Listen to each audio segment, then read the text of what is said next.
live on YouTube, live on Instagram. Welcome, everybody. Let's see if we get some people on here. Pouring my martini. Welcome to Martinis with Scott, episode 178. What am I drinking today? What are you drinking today? On Instagram, we're telling my followers that we're on video. I've got the Sheringham vodka from, I believe, the West Coast Island in Vancouver. I've had it once before, and it was terrific, so I'm excited to try this. Anybody else want to join? Just wasting time. Well, people join us 1 minute in. We're at 54 seconds. Welcome, Zul Helena 2 on Instagram. Thank you. Cheers. By the way, Martinis with Scott. Hey, let's get rolling. Martinis with Scott, episode 178. Thank you for joining me. Let's have an afternoon drink together here on a Thursday afternoon. I want to talk to you today about, by the way, at the end of this episode, I do not, or during this episode, I don't want you emailing me, asking me if I'm okay. Why do I look so tired? Am I going to die? I appreciate your concern. I did not enjoy it. It drove me nuts. All those emails and requests from last week's show where I was very low energy, but feeling good today. And we'll talk about that a little bit. So I want to talk about first about the power of positivity, the importance of positivity in your business, in your life. We talk about this a lot on Martinis with Scott. Thanks, everyone on Instagram for joining me live here on Martinis with Scott. I hope you're having a great afternoon. Let's have a drink together. We talk about positivity a lot on Martinis with Scott, and we talk about why it's important. I've talked to you in several episodes about that. And is it a choice? Is it a choice to be positive? And the answer is yes, it's a choice, but it's a difficult choice. Sometimes it's really easy, right? Sometimes you have happy things going on in your life, and it's easy to be positive. And sometimes you have difficult things going on in your life, and it's really difficult to be positive. But you need to make that choice, and you need to fight through it. That's what I want to talk about today. And remember, why do you want to be positive? Why do you want to be positive in your business and have that positive frame of reference, that positive confirmation bias? And I've argued before that the answer is specifically so that you're not negative. It's not that there's some magic in positivity itself. The magic is it's a way to fight negativity. Positivity fights negativity. It's a hack to negativity, and negativity is deadly. Negativity is deadly. I always say, they talk about the power of positivity and manifesting your dreams and all this sort of stuff. Well, if you're a professional athlete in whatever sport that you choose, and you go into game time and you visualize your success, and let's say you're a tennis player, it's a one-on-one sport, you visualize beating this opponent, this other woman, this other fellow, and you get out on the court. Does that mean you're going to win because you were positive about it, because you manifested? So you had your dreams and you tried to manifest your visualizations, you tried to manifest this. Does that mean you're going to win? Or is it possible you're just going to get your ass kicked because the other person's better than you, right? Positivity does not guarantee a win. I don't even know that it really helps you in winning that hypothetical tennis match that we're talking about. But negativity, if you walk onto the court in that example, knowing that you're going to lose and get your ass kicked, you're going to lose and get your ass kicked. It's negativity that you want to avoid, because negativity does what? What does negativity do for you, to you? Cheers again. That's a really good vodka. Hope you're all having a drink, and thank you for joining us. Negativity creates fear, right? It creates fear. It creates paralysis, which comes out of the fear. So inaction, which is deadly in business. And the fear, the feeling, the lack of self-confidence, the paralysis that comes with negative thinking leads to physical. It manifests itself physically in you, okay? And that would include anxiety, exhaustion, general all-round grumpiness. And I will tell you, Martinis with Scott was low energy last week because I was feeling those things. Not bad. I'm not saying I was depressed. I'm not saying I had any troubles whatsoever, but a little overwhelmed. Had a lot going on in multiple businesses and multiple jurisdictions and personal life. The holiday season's coming. People got birthdays, and there's just so much to do. And scheduling travel, you can feel overwhelmed. You can start having a negative view on things. You can start worrying about stuff, and then what? Well, and then you just get this anxiety, you get this exhaustion, and it's really unhealthy. And it breeds upon itself. It creates this vicious cycle because then you start procrastinating. You're not doing the things that you should be doing. You're ignoring your problems. Maybe you take an unhealthy interest in a certain court case going on in the US and the verdict of that as a way to try to procrastinate and do other things. I'm not going to mention the name of the court case that I've been fascinated with because I don't want to be shadow banned here by the social media companies, but you know what I'm talking about if you pay attention to the US. So, anyways, last week's show, as I said, I couldn't keep my eyes open. And having said that, the show where we talked about how to negotiate salary, in particular, one Martinis with Scott listener had emailed me and said, "Hey, can you give me some advice on how to go into this raise negotiation?" It's had some really good response to that video, so I am pleased with that. So, listen, we all get overwhelmed sometimes. We all get down sometimes. Um, as I said, for me, lots of work, end of year equals lots of stress. Have we been meeting in our companies the goals that were set for 2021? Holidays coming, just nonstop bad news on inflation, supply chain, all of these sorts of things. So what are some ideas? How do we deal with that negative mindset that creeps into us all? Just creeps into us all from time to time. Well, I've talked to you before. Here's how I've been dealing with it the last couple of weeks. I've talked to you before about a mantra in the morning, where you just stand up, look yourself in the mirror, and say, "I, Jane Doe, will be as follows." And so I always talk to myself about positivity, hustle, and integrity. Those are the three things that I focus on. I talk about three other sort of tangible goals, or that I want to manifest, that I want to visualize. But the execution of that for me is the positivity, hustle, and integrity. So I talk about that in the mirror, and it kind of gives you if you have these for yourself. I'm not saying you have to use those three, but if you just remind yourself every morning who you are and how you're going to go about your day, it helps a lot. I've given you a strategy before. I see this all the time in troubled companies where the leadership team, the owner manager, they jump in into this fire, into this crisis, and they work 16 hours a day on this trouble, and it just grinds them. It just grinds them down. Nobody can do that, right? You can work the 16 hours a day, but it grinds you down.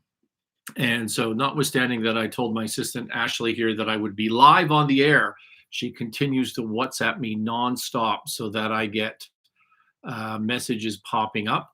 And so, let me just shut those off.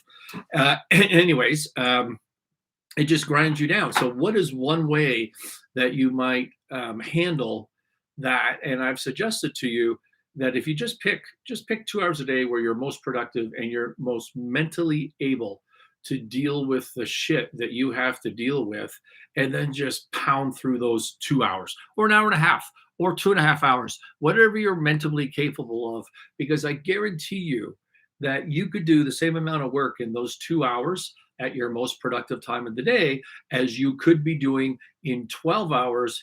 Because after the first couple hours, you're just grind down, you're pushing stuff off, you're chatting to your coworker, you're chatting to your friends, you're procrastinating, and you're not getting stuff done. All you're doing is worrying.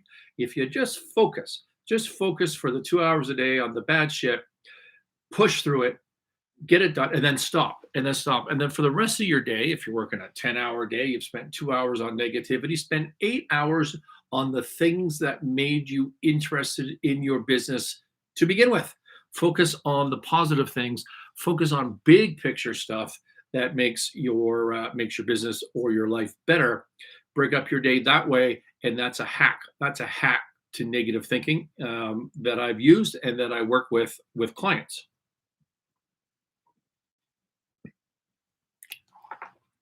Spend. What are we else here? Eat well. Eat well and exercise. Here's another hack. So the last couple of weeks, I've been really paying attention to my diet. I've been cutting out sugars and fast foods and things that you fall into a trap of when you're traveling a lot. And the older you get, the more sensitive you are to that. I've been cutting out that. Now, of course, I haven't been cutting out my martini sugars. Don't get me wrong. But the bad food, I've been out exercising every day, also serves as a meditative time. If you go for, I go for a hike on the mountain where I live here, or whatever it is that I'm doing, and it's a meditative time as well as it gets your blood flowing, which clears up your brain, gets rid of some of that fog. Count your blessings, and you don't have to be hokey about that. I just think to myself, if I wake up in the night and I'm stressed about something, I think, well, if I had nothing, if I had absolutely nothing, would I like would I like to be granted the position that I have right now with all of the positives and the amazing things in my life and the lifestyle that I lead and the lifestyle that my family leads, with the hair that comes with it, with the difficulties and the stress that comes with it? Would I choose to be in this position?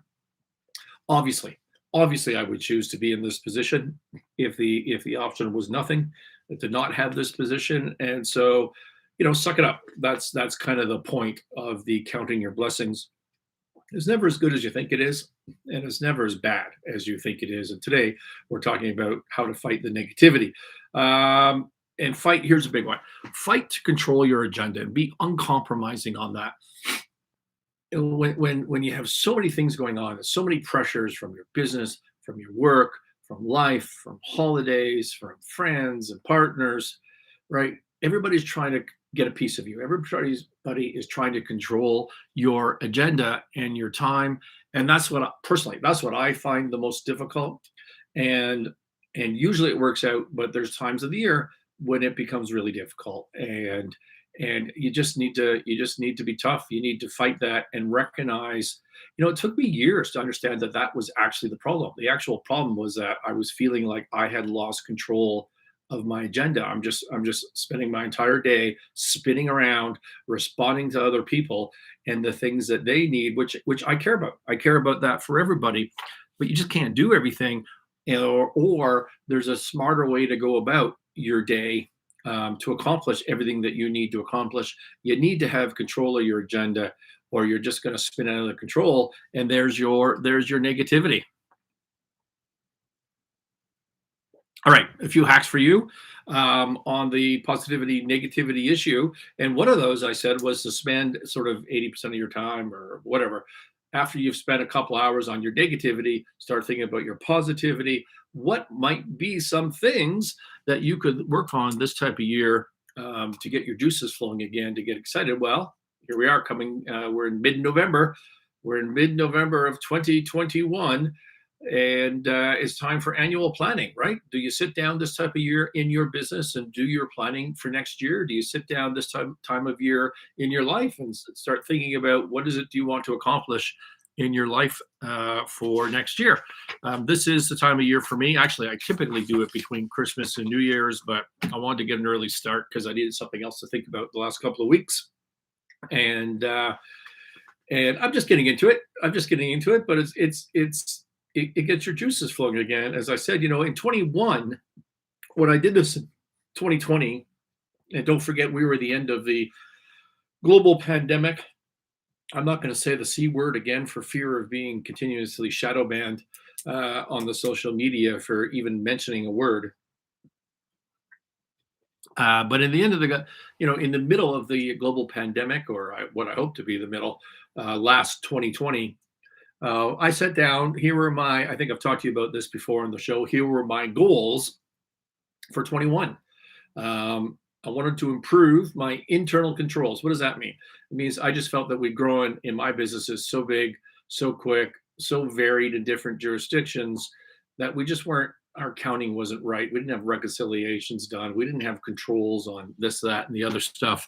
And it's just going to come back and bite you. And I was getting nervous about that. I'm still nervous about it. I rate myself a 5 out of 10 on success on this, maybe even a 4 out of 10 in 21, because we've continued to grow and it's been hard to catch up. But that will continue to be a priority for me, I believe, in 22. I set out as a goal for 21 that we would add to the platform. We would do an acquisition, buy another company during 21, which is, basically the business that I am in, which is helping troubled companies turn around, saving jobs, creating value, which I do by buying them and fixing them, lending to them and fixing them, or consulting to them and fixing them. And so one of my goals was to buy another company in 22, which we did. We bought eKIP Innovations, started eKIP Innovations, and bought a tier 1, tier 2 automotive manufacturer. So we supply sealing systems to very high-end automotive platforms. So that's pretty cool. And I rate myself a 10 out of 10. Nailed that, got it done. One of my goals for 21 was more exercise. Well, I've talked to you about that, and I give myself an 8 out of 10. It's been a little patchy, but it's been. I feel heading into 22, I'm a healthier, more fit person.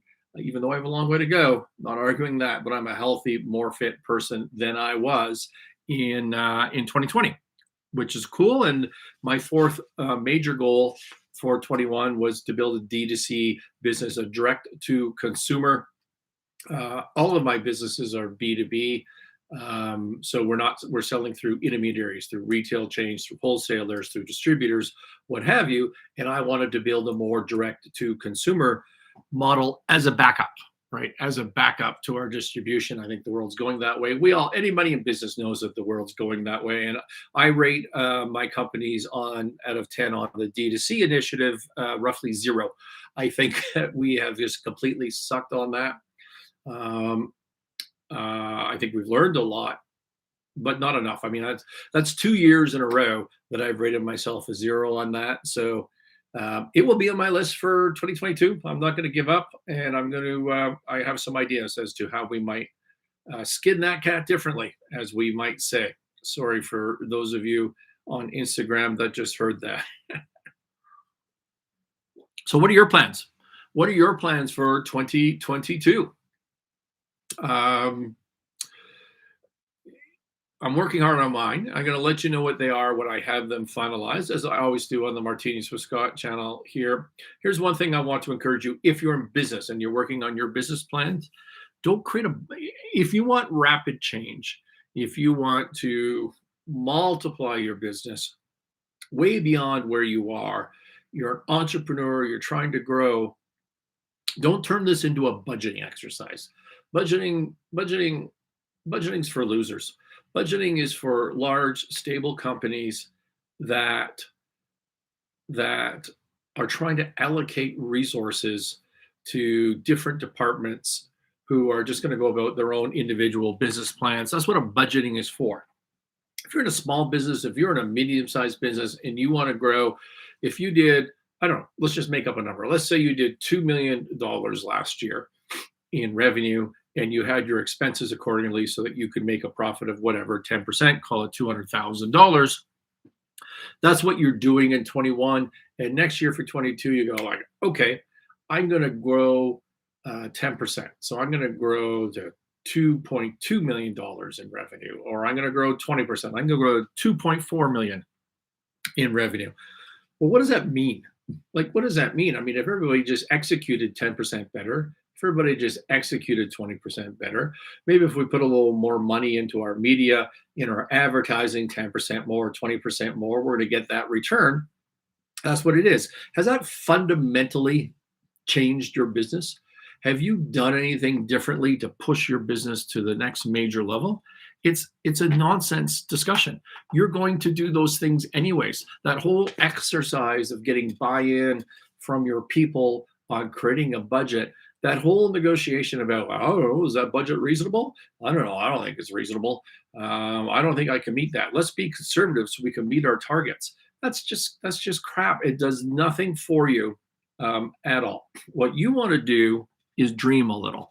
What you want to do in your business, if you want high growth, is to dream a little. So we did this last year with one of my businesses, and if you just picture yourself in this hypothetical $2 million business, instead of trying to figure out how to get from 2 million to 2.2 million or 2 million to 2.4 million dollars in revenue, what if you tried to figure out how to get from 2 million to 40 million or 2 million to 50 million in revenue? What if you thought about that? And I don't mean this year, okay? I don't necessarily mean ever. But what if you thought about getting to 50 million over the next 3 years or 5 years or some undefined time frame within within that reasonable nature, 3 to 5 years, somewhere like that? Well, then what is your discussion? Then your discussion, first of all, it becomes fun. It's not a negotiation about how conservative we should be. I don't want to have a negative variance on my budget. Let's tap this thing. It's not possible. I can't get from here to there. Instead, you have a strategic discussion. You have a strategic discussion about what would this company look like? What would this company look like if we were 50 million? What would have to be fundamentally different? And we did that with one of my companies last year, and I'll continue to do that with all my companies. And the answer that we came up with is, well, we need at least one more product line, maybe two more product lines. And we don't have any idea what those products ought to be. We need another geographic territory or two. Okay. And we have no plans to get into these. They're there. It's low hanging fruit. We can get into those territories, but we haven't started to do that. We will need to change up some things on our supply chain. We may need to onshore some of our production to get from here to there, right? And so you start coming up with the 3 or 4 or 5 strategic items that are the roadblock to getting from the 2 million to the 50 million in my hypothetical example. That's a hell of a lot more fun of a discussion. It gives you strategic priorities for the next year and multiple years, and then you can go to work on those. And what you're going to find is that is a way more productive, a way more useful, a way more value-added exercise than trying to negotiate on what your paperclip expense ought to be for 2022. Speaking of planning, speaking of 2022, let's talk a little bit about supply chain. Raise your hand if you're having supply chain problems. Anyone? We hear about it on the news all the time, nonstop. Talk to anybody in business. They're going to talk to you about supply chain. It's going to come down to inflation and supply chain. That's what they're going to talk to you about right now. For us, I've talked to you on the Martinis with Scott channel before.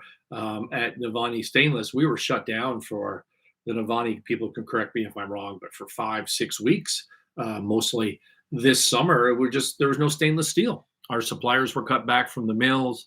We had to order from Asia. There's a long lead time, longer than we're used to, and even the Asians were having troubles getting steel out of their factories. And so we ground to a halt and we shut down. Well, fortunately, we've overcome that now, but it's still touch and go, right? It's still difficult on lead times. By the way, if you shut down a whole factory, what do you do with your people? Do you still pay them? Do you lay them off? Like, what is the ramification of that throughout the economy? What is the ramification for your customers? Right, our customers in that business are retailers, big box retailers, the Home Depots, Lowe's of the world, as well as plumbing distributors and contractors, people building condo buildings who have bought our sinks. Well, what do they do? What do they do if there's no sinks available? That's a problem, right? So we become their supply chain issue, all because the world ran out of stainless steel. In another company, we've been touch and go on our commodity, and that commodity is rubber. This is at Equip Innovations, the automotive company, tier 1 manufacturer, tier 2 manufacturer that I talked to you about. Well, we use a lot of rubber and other chemicals in that business, and they too have been running out. Now, we haven't shut down. We haven't had that problem. We've overcome it, but I can tell you every single day, it's whoa, what's going on with our supply chain on the rubber side? Do we need to diversify? What do we need to do about that? And it's a problem. So Talk to any business at all. They have supply chain problems and just lead times in general. Even if you can buy it, even if you can buy it, and it used to take 2 weeks to show up, now it takes 10 weeks to show up. That's a problem. That's a real problem when it comes to supply chains. If you watch the news about this issue, you see in the US a bunch of ships hovering offshore. They're unable to gain access to the ports. The analysis on the news is it's all the truckers' fault. There's a container problem. They got too many empty containers in the US and not enough containers in Asia. I just want to throw into that. I just want to throw a couple of thoughts at you as a way to think about this supply chain problem to help you maybe understand or at least come up with a decision as to when it's going to work itself out of the system, if ever. And the first thing to understand is that in any complex problem at all, we've talked about this before, it's not univariate. It's more than one variable. There's more than one issue that creates to the complexity. So anybody that sits here and says it's truckers, they're wrong. That's just an idiot thing to say. It could be part of the problem. The truckers could be part of the problem, but that's not the only problem. I guarantee you that it's containers. Maybe containers have something to do with it, but it's not only containers. It's never a univariate. It's always multivariate. Always keep that in mind with anything complex. If you ever think that in a complex situation, you have the answer on one thing with certainty, well, you're just wrong. You're just wrong. So always be mindful of that in business and life. And as you're trying to think about complex problems and how to get out of them, it's not always just one thing. By the way, you don't need to understand that one thing, all of those things. You don't need to know why a crisis has occurred to fix a crisis. Okay, I've talked about that on other episodes. I'll talk about it in the future. I'm not going to have time to do that today, but just remember, you don't need to know if you're stuck at the end of your street in the morning and you're trying to get to work for an important meeting and there's a car crash and the roads are blocked and you can't get through. Do you need to understand the reason the car crash happened and that you have this crisis, or do you just need a tow truck to move the cars? You just need to turn around and go the other way. You don't need to understand fully the cause of the problem to get yourself out of the crisis that you're in. Now, you might want to understand the cause of the problem to fix that problem for the long term, because it turns out there's a car crash there every week. So you want to fix the root cause of that. But you don't need to fix it today. You just need to get out of the crisis that you're in. I find myself on a tangent. Let's go back to the supply chain. Here's what I want you to think about. I want to talk about labor on this, okay? If I were to just pick one item that's causing these problems, I would pick labor availability. Based on my personal experience with supply chain problems. And again, I don't want to be naive. It's never just one thing. So it's not labor, but I don't think the labor issue is talked to enough. Every business probably in the world, every business that I've talked to, every business that I own in various jurisdictions, they're all short labor today. If you want a job in a jurisdiction where I am, let me know, because we got lots of spaces for everybody, I think. But why is there such a shortage of labor? If you listen to the news, one side is going to tell you, well, the rebound from the global pandemic is coming so strong, we just can't keep up. In the US, I believe there's 10 million open jobs, I heard. They talk about the unemployment rate, but the unemployment rate, remember, it doesn't include people who don't want to go to work, right? It only includes what is the unemployment rate amongst those people who decided they want to get off the couch and go have a job, or that are able to do that. Some people, in fairness, are not able to do that, but there's all sorts that are able that don't want to. Why don't they want to? Then the other side is going to tell you they don't want to because of social programs, because they're getting a check to not go to work. And I hear that in my companies all the time from the operations people, from the general managers that run them. And certainly that's a problem. If you're sitting at home and you're getting paid more to sit at home and not work than you were getting as a paycheck, right? So you're getting paid more from the government in a social program than you were getting paid to go to work. What are you going to choose? If you have the option, well, you're not going to go back to work. That's what most people choose. And we've had that situation. Certainly had it in Canada. It's dying off now, or is gone, I think, in most jurisdictions in Canada, within Canada now. We had that problem in the US at the companies that we run there, that I run there. And so that's definitely a problem. But again, in any complex situation, it's not just one answer. It's not just one cause. So what else might be the reason that people aren't going back to work? In other words, if they had to go back to work, sorry, if the social program was cut off, would they just get up the next day and go back to work? And I suggest to you, the answer is no, they would not. And this is what I want you business owners and managers to think about. I want you to think about this and try to find ways to overcome this particular issue. And I'm going to tell a little story to start this. That when I turned 40, which is forever ago now, but when I turned 40, I sorry, just looking at people's comments here. By the way, Phil, if you're listening to live, feel free to throw in some comments and say hello. When I turned 40, I had sold all my businesses, and I thought to myself, I've worked hard ever since I joined the workforce. Often I worked 8:30, 9 in the morning till 3 in the morning, 7 days a week. And when I was younger, and I've done pretty well for myself. And I'm going to sell my businesses when I turn 40, and I'm going to take a year off. I'm just going to retire for a year, then go back to work. I don't believe in retirement at all, but that's what I'm going to do. And so I did. I got rid of all my businesses. I had nothing to do. And when I turned 40, I was living in Forest Hill in Toronto. And I laid on the couch. And people would say to me, "Wow, Scott, that must be an amazing experience. Did you travel? Did you see the world? What did you do?" And I said, "No, I laid on the couch." Like it was a drill to get up and go to Starbucks. I just wasn't into it. And the time just flew by like that. I mean, I read, I thought, I wrote. I don't know what I did. Maybe went for a walk. I literally have no recollection of doing anything useful for an entire year. And by the way, it wasn't a year. I actually went for another year. I did it for basically 2 years. And I'm not even sure I did the other year on purpose. I was just chilling out, just hanging out for 2 years and accomplished nothing. And then people say, "Okay, well, you didn't travel, you didn't do this stuff, but man, you must have felt great. You must have de-stressed." So I'm like, I don't know. I don't feel like I did. I mean, I've never been very in tune with myself. I try to be more and more these days, but back then I wasn't. I was just doing my thing. I was living my life, going to Starbucks, and I didn't notice a de-stressing. But here's what I did notice. I did notice that when I tried to go back to work, I couldn't. I literally couldn't.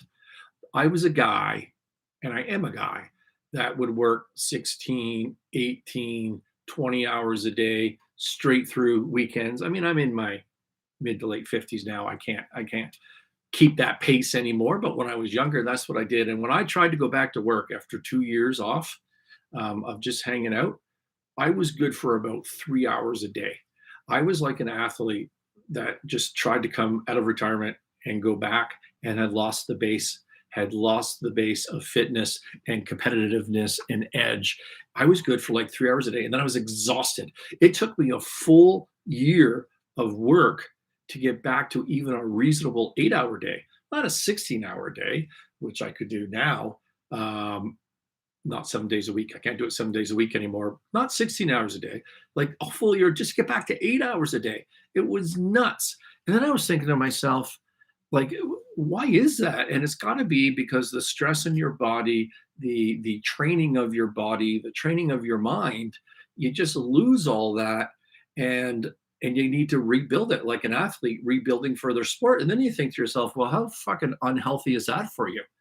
Like, if it takes that much training to get to a position where you can even just go to work for a regular number of hours, that's got to be horrible for you. You're just keeping that in your body forever until you die. Like, it's nuts. And so that was to me anyways, that was my interesting takeaway from all of that. Now apply that to people who have been off work for a year, who have been off work now for, we're heading into, what are we, a year and 9 months, more or less right now. Are they not in the same position? Here's my bet. My bet is they can't mentally get their mind around the idea of leaving the house, of leaving their kids, leaving their family, and going to work. It's tiring. It's hard. And that's what I think a lot of people have experienced. It's not just the check, in my opinion. So, as an employer, if you're trying to hire these people, just think about that. What are you going to do about it? Maybe you need to make their job more enticing. Maybe you need to make it more transition. And I don't mean just money. What if you were to start them part time and create a transition? What if you were to have some combination of stay at home work and come to the office work if it's a manufacturing job or whatever? Like maybe they could do some training one days. Like I don't know what the answer is for your business, but I know if you never identify what these other people might be thinking, you're not going to be creative, and therefore you're not going to be as competitive trying to hire in this market. So anyways, I just wanted to throw that out for you. To me, it's the same with people wanting to go to the office and not wanting to go to the office. Nobody wants to go to an office anymore. Is that because they're fearful of the virus? Maybe a little bit, but I think it's also just a drill. I think it's also just like mind-boggling to think that you got to get up in the morning and have a shower and shave and get dressed. Like nobody wants to do that anymore. It's hard. It's hard to do that, right? And I know that there's a bunch of people laughing at me for saying that because they've been working this whole time. God bless you, as I have, by the way. But I'm telling you, because I've gone through this experience before when I was 40, it's hard. It's just hard, and it's mentally tiring. You're trying to hire people, which I think you need to do in your business and for supply chain. Everybody needs to hire somebody. It would help if we had some empathy, some understanding of what these employees are going through beyond the monetary side of it. Okay, I want to talk to you. Speaking of supply chain and the way things are delayed, let's talk for a minute after I pour myself some more of this beautiful vodka. Cheers again. Say hi, anybody, if you want to say hi. Those of you live on here. And if you want me to cover anything, let me know. I'm going to do some math. For those of you that don't like math, you can just tune out right now. I'm going to talk about working capital cycles. And if you're a business owner, hey, Chessa, thanks for joining in, and thank you for saying hi. Hopefully the show's going okay. This is my my critic, my marketing person, my guru. Cheers to you, Chessa. Thank you for saying hi. Working capital cycle. I've said to you on this show before, I've said it in a bunch of my posts, that if you don't have positive cash, you're going to zero. If you don't have cash flow, you're going to be nothing. That's what happens in business. And to understand your cash flow, to know that it's not negative, you need to understand your working capital cycle. I've talked to you before. I think we've posted on our website. We'll update that for you. Eventually when we get to it here, the importance of a cash flow model, what we call in the business a 13-week cash flow model. And basically it's a spreadsheet, and week by week, and you say, okay, my opening cash is whatever, and the cash I'm going to bring in this week is, a different number, and then I deduct from that the cash I'm going to spend this week gives me my closing cash at the end of the week, which becomes my opening cash for next week. And you do it all over again. You do it for 13 weeks, which is basically 3 months. And you make sure you're not going to run out of money. And if you are going to run out of money, you make some changes. Sorry, just cleaning up my spilled martini here. So those of you in business have heard your accountants and you've heard other people talk about working capital cycle. But my experience with troubled businesses, companies that get themselves in trouble, and I think that I might count myself in that right now. I think I may have this very issue, which is why I was thinking about it. If you don't understand your working capital cycle, and if it's negative, well, you're going to go bust. That's what's going to happen. I don't care how successful you are. You may go bankrupt because you ran out of cash. And I have seen over 30 years of working with hundreds and hundreds and hundreds of troubled companies, very often, they're troubled because they're not good. They're not able to sell. Things are going bad. They don't have enough profit margin. That's all true. So for negative reasons, they go bust. But there's a healthy number of these companies that actually run out of cash and go bankrupt. and get into serious trouble for positive reasons. What does that mean? It means they're growing and growing and growing and growing, but that eats up capital. It eats up cash, and they end up running out of cash trying to fund the growth. And that's as big as a problem as the other way around, of not growing at all or of decreasing in your revenue and running out of your cash. And I always say to my team, I don't really care if it's a troubled company or a quote unquote high growth company, because from our perspective, the value that we add to those companies in helping them get from here to there through this transitionary environment, the tools that we use, it's exactly the same thing. It is literally the same engagement letter that we use for an extraordinary high growth company as we do for an extraordinary troubled company. Interesting, right? And part of that, these high growth, what I want to talk to you about, part of what gets them to the problem is a working capital cycle. So I'm going to walk you through some numbers and some math on that. It will be so much easier with a chart. Maybe we'll do a quick shot on this in the future. We haven't done one of those in like a year, but that's where I whiteboard this out for you. But let me try to explain this, okay? So you're running a business. And you sell, let's say, one product, and you normally sell it. Your selling price is $100, okay? We can all remember that. It's $100, and you're buying your raw materials for that, and you have a 50% direct materials ratio, which means the stuff that goes into your $100 product cost you $50. You buy it for $50, you add something value to it, okay, and then you sell it for $100. And let's say your direct labor, this is the value added, so you get the commodity in for $50. You do some work, and that work is equal to $20 of labor. So now you're a $70 cost, and you sell it for $100, which means you had $30 of what we call contribution margin. I've told you on this show a million times, if you're in business and you want to make more money, focus first on your contribution margin.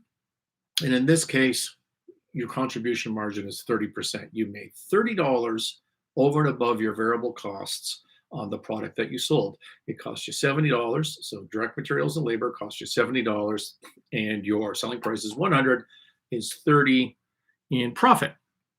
Contribution margin, not profit.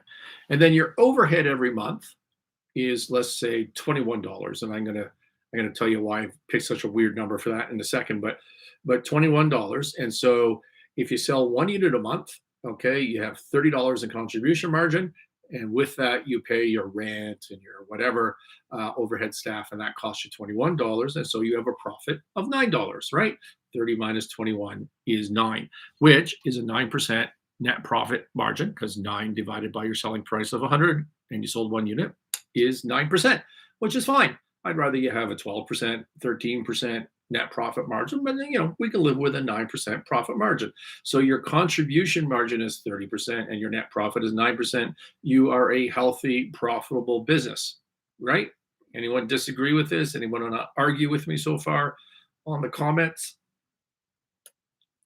All right. Now let's talk about your working capital cycle. What does that mean? Well, we've already said that you need to buy your commodity, and then when you receive your commodity, your inputs to this business, you need to add some value, which means your direct labor works on that, creates something else out of it, and then you sell it.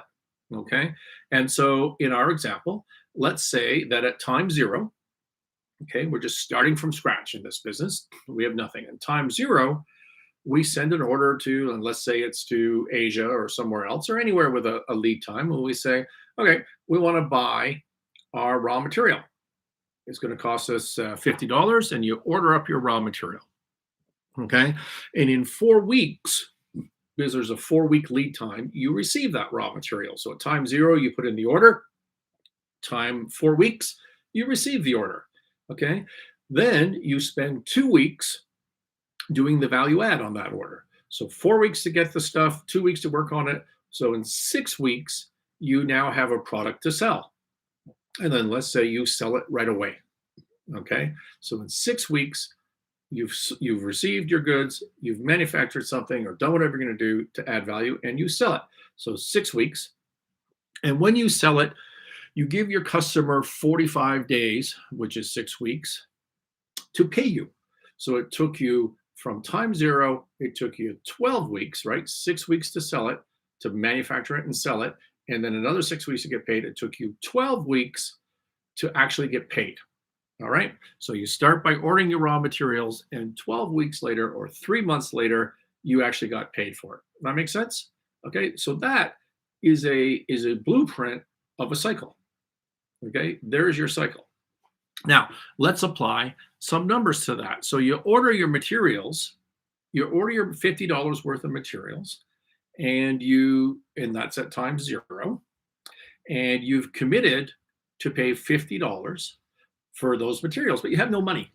Okay, you have no cash, but you got to pay $50 for materials. Now, let's say you negotiate 4 weeks of credit.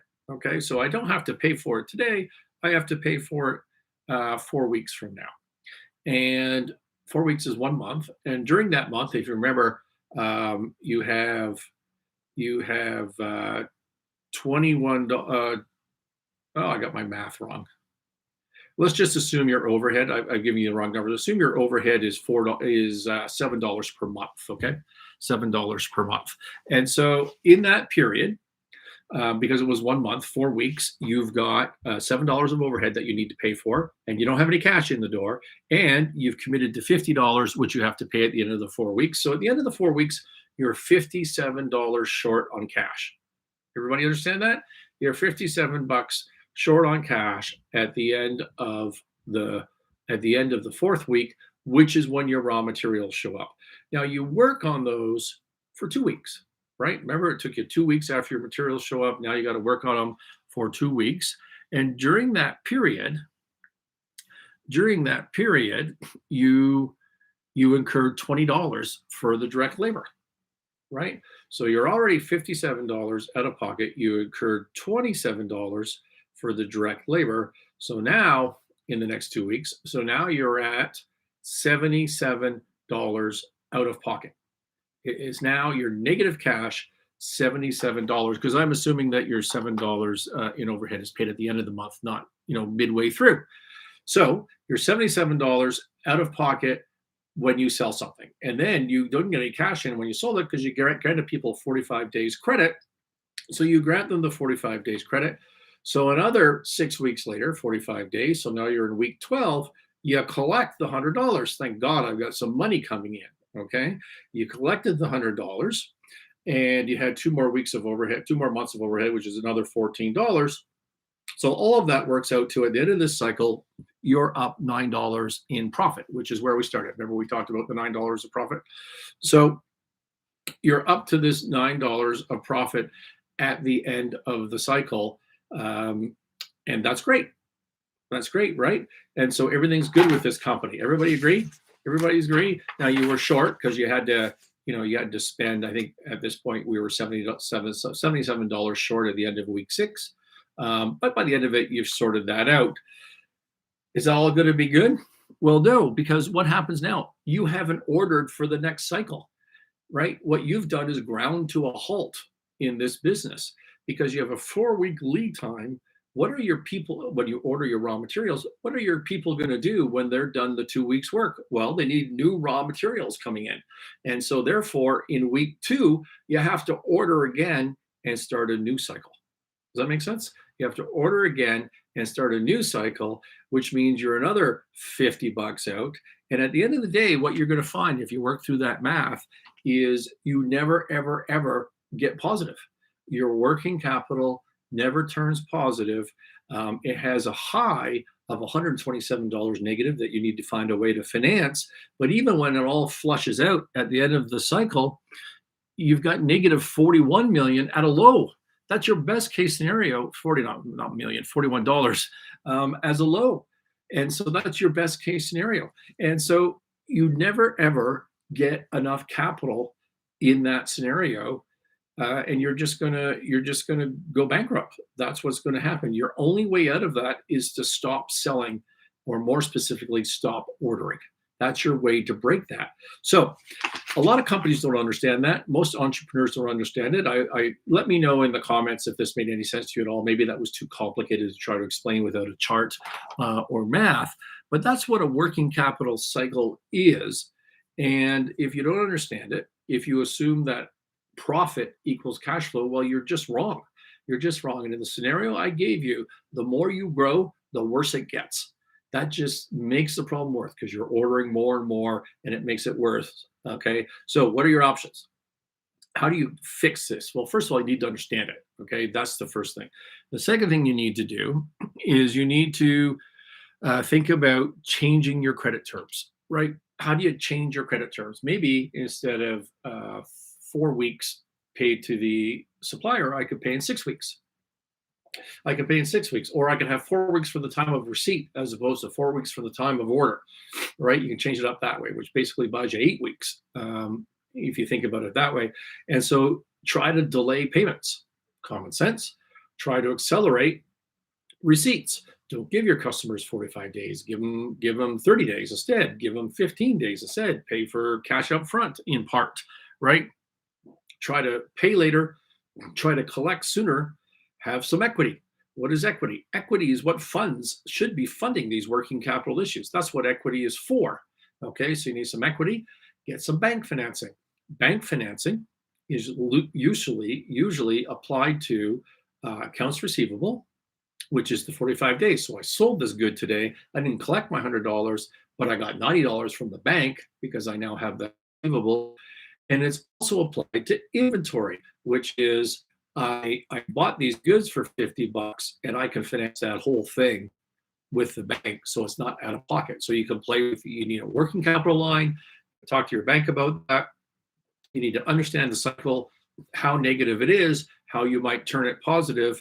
Okay. These are all things to think about. But if you don't even ever understand what a working capital cycle is, if you haven't gone through your cash flow model, yeah, you're just going to run into a wall. And I know you're saying to yourself, wow, that's not me. That's not going to happen to me. We see it all the time. I see it all the time with troubled businesses. They can't manage their growth. And the more they grow, the worse this problem gets. Working capital cycles. If you don't have cash, you're going to zero. All right. I've been 52 minutes into this. Anybody have anything else they want to say to me? Comments, questions? Going once, going twice. I'm going to sign off YouTube first. Great to see you, YouTube. We will talk to you next week. Instagram.